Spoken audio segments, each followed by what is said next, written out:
আজকে কিন্তু এই ব্যাপারেই তোমাদের সাথে কথা বলবো যে লেট্রোজোল ট্যাবলেটটা আমি কতদিন খেয়েছিলাম আর আমাকে কতদিন ডাক্তার দিয়েছিল, আর আমি কি আদৌ এই লেট্রোজোল ট্যাবলেটটা খেয়ে প্রেগনেন্ট হতে পেরেছি, বা আমি নর্মালি কনসেপ্ট করতে চলেছি শুধু এই ট্রিকটাই ফলো করে। তোমরাও কিন্তু এই ট্রিকটা ফলো করলে কিন্তু আশা করি অনেকের ক্ষেত্রে এই কাজটা হতে পারে। বন্ধুরা, এসএম মনি ফ্যামিলিতে কিন্তু আজকে নতুন একটা ভিডিও নিয়ে চলে এসেছি তোমাদের জন্য। আর তোমরা অনেকেই জানো কিন্তু যে আমি এখন প্রেগনেন্ট, আমার প্রেগনেন্সি সেকেন্ড ট্রাইমেস্টার চলছে। আর আমার এই প্রেগনেন্সি জার্নিটা কিন্তু মোটেও সোজা ছিল না। আমার যেহেতু ওয়ান সাইড টিউব ব্লক ছিল, পিসিওডি ছিল, হাই এমএইচ ছিল, ফ্যাটি লিভার ছিল, এত এত এত সমস্যা ছিল। আমিও কিন্তু দেখো মা হতে চলেছি এত সমস্যা পার করে। আমি নর্মালি কনসেপ্ট করতে চলেছি শুধু এই ট্রিকটাই ফলো করে। তোমরাও কিন্তু এই ট্রিকটা ফলো করলে কিন্তু আশা করি অনেকের ক্ষেত্রে এই কাজটা হতে পারে, সবার ক্ষেত্রে হবে বলছি না, কিন্তু এই ট্রিকটা একবার হলে একটু অ্যাপ্লাই করতে পারো যদি তোমরা অনেক দিন ধরে লেট্রোজোলটা খাচ্ছ। যে বিষয়ে আজকে তোমাদের সাথে কথা বলবো, যে এই লেট্রোজোল ট্যাবলেটটা নিয়ে। তো আজকে কিন্তু এই ব্যাপারেই তোমাদের সাথে কথা বলবো যে লেট্রোজোল ট্যাবলেটটা আমি কতদিন খেয়েছিলাম আর আমাকে কতদিন ডাক্তার দিয়েছিল, আর আমি কি আদৌ এই লেট্রোজোল ট্যাবলেটটা খেয়ে প্রেগনেন্ট হতে পেরেছি, বা এই লেট্রোজোল খাওয়ার নিয়ম কি আর কাদের ডাক্তার এই জিনিসটা দেয়। আজকে সেই ব্যাপারেই কিন্তু তোমাদের সাথে কথা বলবো।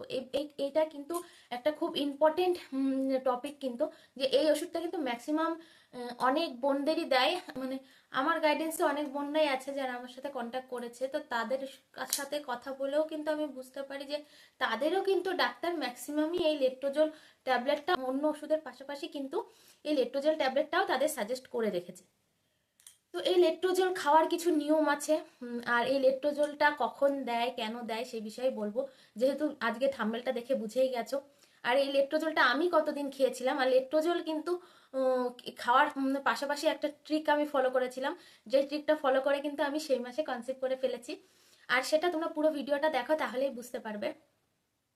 তো এই লেট্রোজোল ট্যাবলেটটা যখন আমার কনসিভ করতে অসুবিধা হচ্ছিল, আমি আমার বিয়ের পরে যখন আমি বেবি নেওয়ার চেষ্টা করলাম, আমি মোটামুটি 2-3 মাস কন্টিনিউ ট্রাই করার পরে যখন আমার বেবি আসছিল না, তারপরে কিন্তু আমি ডক্টর দেখাই। তো ডক্টর দেখানোর পরে এবার যেহেতু আমার পিরিয়ডটা রেগুলার ছিল, আমি কিন্তু জানতাম না যে আমার এত সমস্যা আছে। আমি জানতাম আমার পিরিয়ডটা তো রেগুলার আছে, তাহলে তো আমার কোনো সমস্যা হওয়ার কথা না, আমি নর্মালি কনসিভ করতে পারবো। কিন্তু 2-3 মাস যখন ট্রাই করলাম, তারপরে যখন আমি কনসিভ করতে পারছিলাম না, তখন আমি আর বেশি লেট করিনি, আমি কিন্তু ডক্টর দেখিয়েছি। তো ডক্টর দেখালাম তখন কিন্তু উনি আমাকে সব রকম টেস্ট করালো, ব্লাড টেস্টের পাশাপাশি আলট্রাসোনোগ্রাফি যেগুলো দরকার ছিল সেগুলো আমি সব করলাম। করার পরে কিন্তু ওখানে আমার একটা ওভারি বাল্কি এলো। এবার তখন আমি বুঝতে পারিনি যে এটা কি, পরে ডক্টরের সাথে কনসাল্ট করে দেখলাম যে আমার কিন্তু একটা ওভারিতে পিসিওডি ধরা পড়েছে। তো তখন ডাক্তার আমাকে যেমন তোমাদেরকেও অনেক ওষুধ সাজেস্ট করে, আমাকে ওরকম সব রকমের ওষুধ দিয়েছিল, তার পাশাপাশি কিন্তু এই লেট্রোজোল ট্যাবলেটটা কিন্তু আমাকে দিয়েছিল। তা ওটা আমাকে খেতে বলেছিল, যেহেতু আমার পিরিয়ড সাইকেলটা 30 থেকে 31 দিনের ছিল, তখন আমাকে বলেছিল যে লেট্রোজোল ট্যাবলেটটা, এটা 2.5 mg ট্যাবলেট ছিল। তো আমাকে প্রথম মাসে কিন্তু একটা করে খেতে বলেছিল আমার পিরিয়ডসের 3 নম্বর দিন থেকে, আর বলেছিল রাত্রে খাওয়ার পরে শোয়ার আগে খেতে বলেছিল। আর এই লেট্রোজেল খাওয়ার নিয়ম কিন্তু, যে তুমি যে টাইমে খাচ্ছ মানে 24 ঘন্টার ব্যবধানে খেতে হয়। তো তুমি যে টাইমে খাচ্ছ পরের দিন কিন্তু সে টাইমেই খাবে, তাহলে কিন্তু রেজাল্টটা খুব ভালো পাবে। তো আমাকে যখন প্রথম মাসে এই ট্যাবলেটটা দিয়েছিল, আমি মানে তখন একটা মনের মধ্যে আশা ছিল যে যখন এত ওষুধ দিয়েছে তাহলে হয়তো আমি খুব তাড়াতাড়ি এখন মা হতে পারবো, হয়তো সমস্যাটা যখন আমি জেনেই গেছিলাম। তো সেই মাসে আমি সত্যিই খুব আশা করেছিলাম, যেহেতু প্রথম প্রথম ডাক্তার দেখাচ্ছি। তো উনি আমাকে এই ওষুধটার পাশাপাশি আরো প্রজেস্ট্রন আরো অনেক রকমের ওষুধ দিয়েছিল, তো সেগুলো নিয়ে এখন কথা বলছি না। তো ওই মাসে আমাকে এই ওষুধটা আমি যখন আমার পিরিয়ডসের 3 নম্বর দিন তখন থেকে আমি খাই।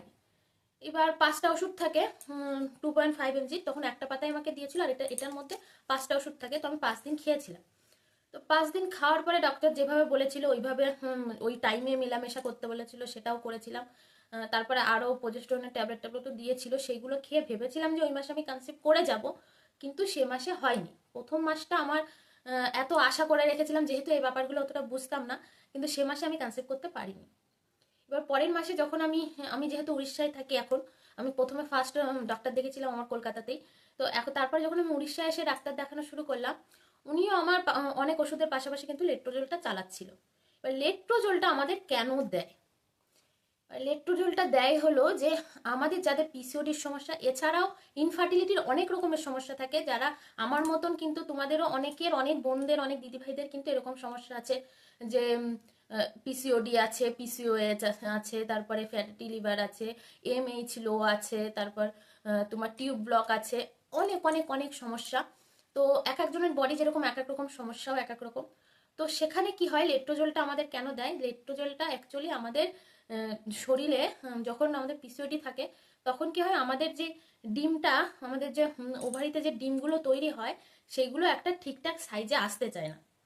যখন আসতে চায় না তখন আমাদের কিন্তু ওভুলেশনটাও হতে চায় না। ম্যাক্সিমাম সমস্যাটা ওখানেই হয় যে আমাদের যে ডিমটা গ্রো হওয়ার কথা বা যে ফলিকলটা আমাদের একটা সাইজে হওয়ার কথা, তো যাদের এত সমস্যা থাকে সেটা কিন্তু প্রতি মাসে গ্রো হতে পারে না বা সেটা একটা ঠিকঠাক সাইজে আসতে পারে না। তো ওই ডিমগুলো কি হয়, আমাদের ওভারিতে জমা হতে হতে হতে হতে না তখন সিস্ট আকারে পিসিওডি বা পিসিওএস এর আকারে তৈরি হয়ে যায়, যেটা আমাদের প্রতি মাসে যেটা আমাদের সার্কেল ওয়াইজ আমাদের শরীর থেকে রিলিজ হওয়ার কথা সেটা হয় না, সেটা কিন্তু আমাদের ওভারিতেই এরকম ভাবে জমা হয়ে থাকে। তো তখন কি হয়, আমরা এই লেট্রোজোল ট্যাবলেটটা তখন ডাক্তার দেয়, যেহেতু আমাদের নর্মাল ভাবে আমাদের ওভুলেশনটা হতে চায় না বা নর্মাল ভাবে আমাদের ফলিকলগুলো গ্রো করতে চায় না, বা যে ফলিকলটা আমাদের বা যে ডিমটা আমাদের একটা সাইজে বড় হবে, তারপরে তো র্যাপচার করবে, ধরো 18 থেকে 21-22 মধ্যে হলে তারপরে কিন্তু আমাদের শরীর থেকে সেই ডিমটা র্যাপচার হয়। তো সেটা আমাদের পিসিওডির ক্ষেত্রে বা পিসিওএস এর ক্ষেত্রে হতে চায় না, যেই কারণে আমাদের কিন্তু ওভুলেশনটা হয় না বা ডিমটা র্যাপচার করে না। ডিম র্যাপচার না করলে তো সেটা স্পার্মের সাথে ফার্টিলাইজেশন হবে না, তা সেটা ইমপ্লান্টেশনও হবে না, তাতে কনসিভ হওয়ার চান্সটা অনেকটা কম থাকে। যেই কারণে ডাক্তার আমাদের এই লেট্রোজোল ট্যাবলেটটা দেয়, যাতে এই লেট্রোজোল ট্যাবলেটটা খেলে কি হয়, আমাদের শরীরে ডিমটাকে ঠিকঠাক একটা সাইজে আনার চেষ্টা করে। এই লেকটোজোল ট্যাবলেটটা মানে প্রতি মাসে আমাদের ফলিকলটাকে গ্রো করার চেষ্টা করে, আর সেটা র্যাপচার করারও চেষ্টা করে, যাতে আমাদের শরীরে ওভুলেশনটা ভালোভাবে হয়। এই কারণে কিন্তু আমাদের এই লেকটোজোল ট্যাবলেটটা দেওয়া থাকে। তো এটা আমি তোমাদের নর্মাল ভাবে বললাম, এছাড়াও এই ট্যাবলেটটা কিন্তু যাদের ব্রেস্ট ক্যান্সার হয় সেটার ক্ষেত্রেও কিন্তু আমাদের এই লেকটোজোল ট্যাবলেটটা ইউজ করা হয়।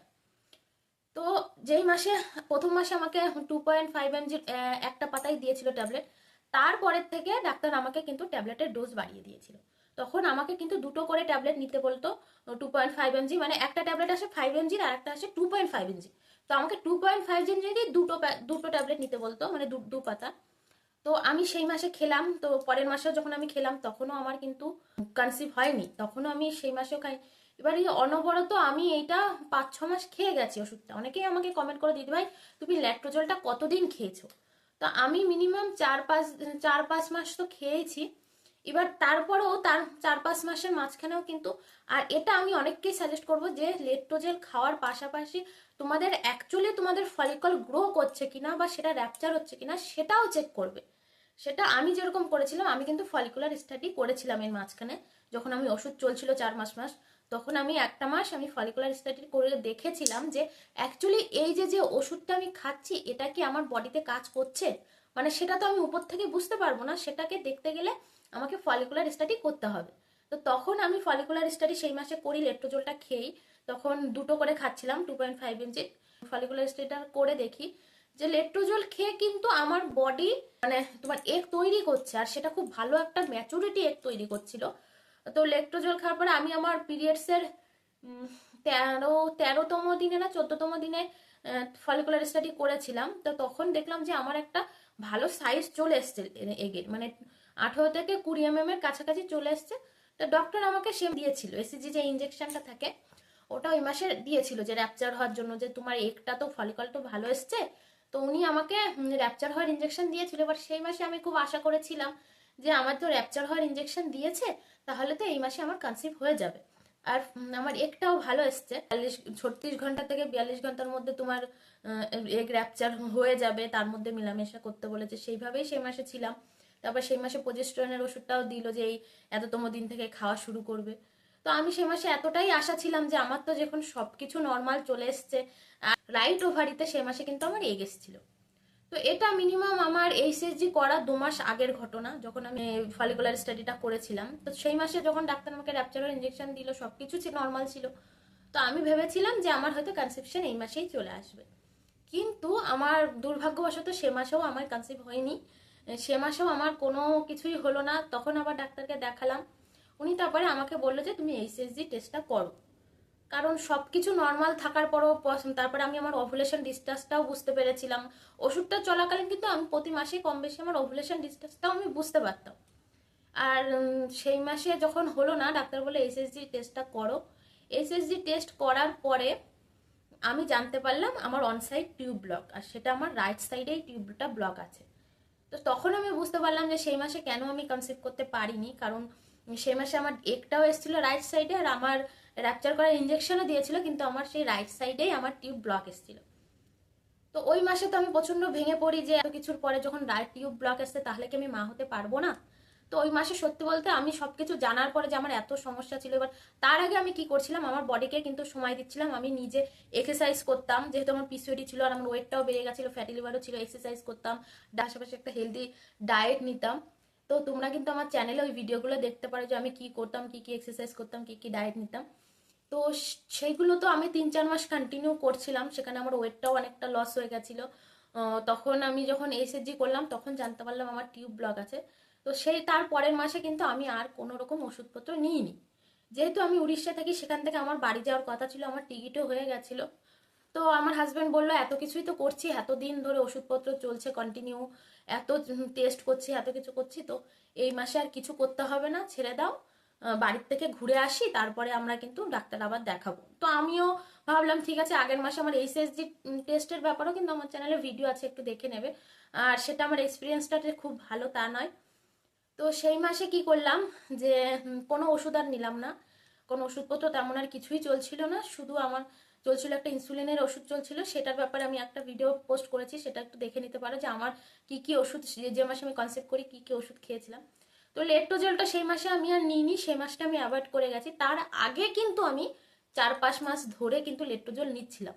তো এই একটা ট্রিক যে অনেকেরই কিন্তু এটা হয় যে 4-5 মাস তোমার কন্টিনিউ লেট্রোজেল খাওয়ার পরে যখন কনসিভ হয় না, কোনো একটা মাসে যদি তোমরা একটু গ্যাপ করতে পারো, ধরো একটা মাস একটু বন্ধ রাখলে, সেই মাসটাই কিন্তু তোমরা ভালো রেজাল্ট পেতে পারো। তো আমিও কিন্তু ওটাই করেছিলাম, যে ওই মাসটাই আমি কিন্তু আর লেট্রোজেলটা নিইনি, আর আদার্স কোনো ট্যাবলেটও নিইনি। আমি কিন্তু সেই মাসটাই টোটালি সব ট্যাবলেট অফ করে দিয়েছিলাম, আর সেই মাসেই কিন্তু আমি একদম নর্মাল ভাবেই কনসিভ করে গেছি।